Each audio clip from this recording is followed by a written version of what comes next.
Yo, what's up, guys? Welcome back. It's Johan. Sorry for taking so long, but here we are back again. Today, we're going to pivot from albums and we're just going to be talking about my 10 favorite songs of all time. Much like my top 10 albums of all time video, I made a TikTok about this topic last year, and naturally, that list has changed. So yeah, that's what we're going to be talking about today. Before we get to my top 10, I actually have one honorable mention this time around, and that goes to Encarnacion from Nacho Libre. That movie is goated. I know that song word for word. Jack Black's performance is incredible, and yeah, that song is legendary. Anyways, let's get to the list. Starting us off at number 10, we got Pierce the Veil and their epic album closer, Hold On Till May. The way that elder emos summon themselves whenever they hear that first piano key from Welcome to the Black Parade by My Chem, that's how I am with this song. As soon as I hear that opening guitar riff, it's just Dundee. Like the rest of the album that this song comes from, Collide with the Sky, Hold On Till May is just beautifully performed and perfectly mixed. I guess what stands out to me the most would be Jaime's bass playing. Just his tone is it's rich and full, and yet it sits in the mix perfectly where he's not at all competing with Tony's guitar playing, which is nice. And yeah, from a songwriting standpoint, Hold On Till May has like different rhythm changes and different passages, signifying the different emotions and levels in the song. My favorite part being at the bridge when Lindsay Stamey sings her part, which pretty much sums up the whole sentiment of the song and just the emotions that come from not just the instrumentation and the music, but from Vic and his singing and his lyricism on the song as well. Yeah, man, I could go on and on about Pierce the Veil and Hold On Till May and just this album in general, but we got 9 more picks to go, so let's move on. Up next at the number 9 spot, we got Clams Casino and his song I'm God. The song actually came back in 2009, but for whatever reason, it only hit streaming services in 2020. So I guess good for us. I'm God is by far like my favorite instrumental producer sample based type of song ever. It's definitely like I'm going to get up really early in the morning, like at 5 a.m. and conquer my day early type song, or I'm going to go snowboarding and have a GoPro in my hand type song. It's just that. To me and to my ears, I'm God is such a product of its time, which is in the late 2000s, but not in a corny way. Like you could, whenever I hear the song, I could definitely trace how I felt when I first heard the song, which was kind of around back then. But on a production standpoint, it still keeps up with the standards of today, I feel. The 808s hit just right. The snares have the perfect amount of snap to them, all to balance out the airiness of the sample, which is a good segue to who's being sampled in the song. Clams Casino samples the song Just For Now by Imogen Heap. Imogen is one of my favorite singers and songwriters as well. And just to hear that song Just For Now flipped in such a way that I feel I actually like more than the original is so creative, it's so innovative, and it just turns a song that I already loved into something else that I loved. And I think that's what music does, and that's what good remixes and sample-based songs do. So yeah, I'm God is a heavenly experience. No pun intended.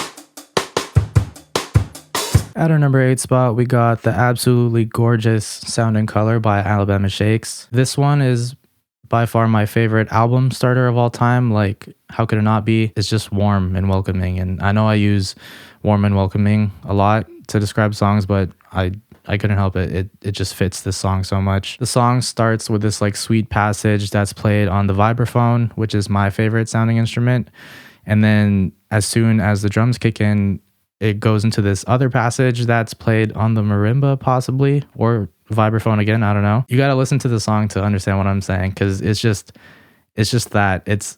I really don't know how to articulate it, but it's not just the instrumentation, it's also Brittany Howard's vocal performance. Her harmonies are layered so beautifully. Her vocal performance and her harmonies hit just as much as a percussion instrument would. Yeah, it's just a beautiful song. Sound and Color and my number 2 pick, which we'll get to later, they have such a emotional impact and hold on me, so much so that sometimes it's hard for me to listen to the song sometimes, but hey, what can I say? It's a beautiful song, and it would be a crime if I didn't have this song on my list.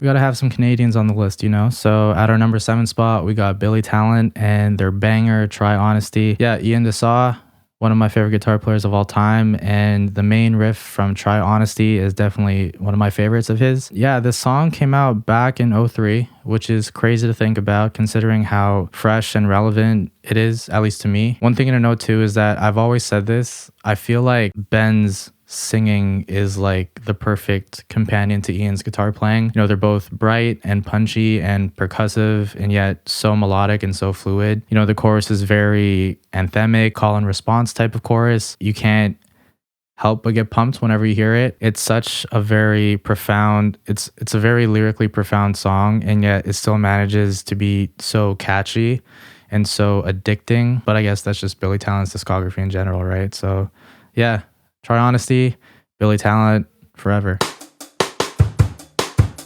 At my number 6 spot, we got another legendary Canadian band. It is 3 Days Grace and their song Lost in You. I love how this album art looks. It's definitely my favorite on this list. I just think that black and pink work so well together. Yeah, I love black and pink.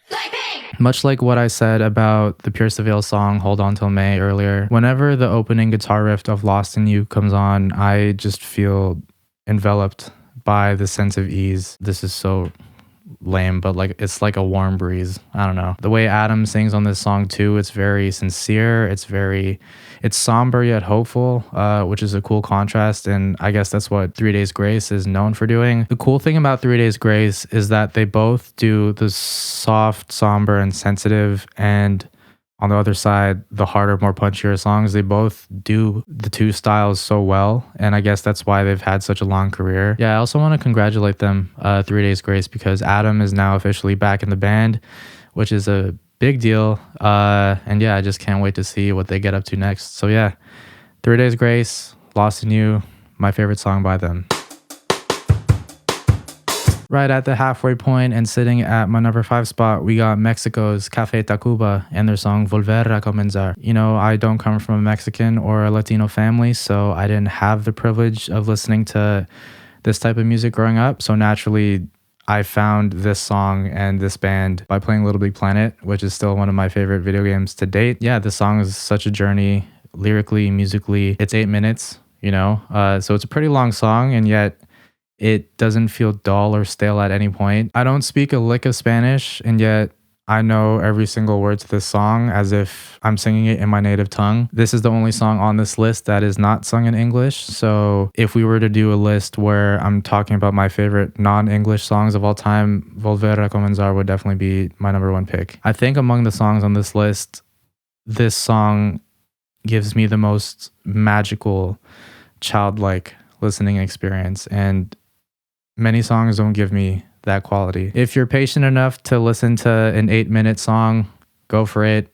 It's fun, and believe me when I say it, it doesn't feel like a long song. It's just fun. Just do yourself a favor and listen to it.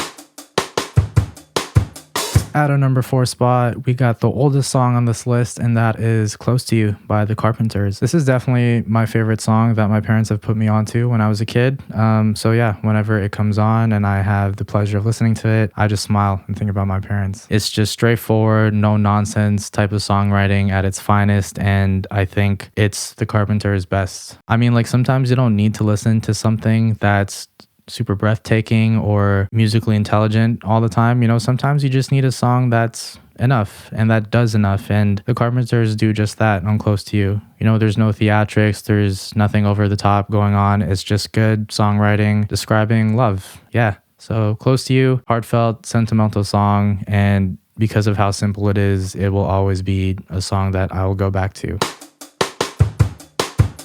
Closing in at our number 3 spot, we got the most obvious pick on this list, I think, and that is Radiohead's Weird Fishes. Yeah, it was either this or Let Down or Everything in Its Right Place, but 9 out of 10 times I feel Weird Fishes just takes the cake for me. It's no secret that In Rainbows is my favorite Radiohead album, and Weird Fishes is definitely my favorite song off that record. Well, maybe Weird Fishes and All I Need is definitely that song that whenever I have access to a guitar, it's the first thing I play immediately.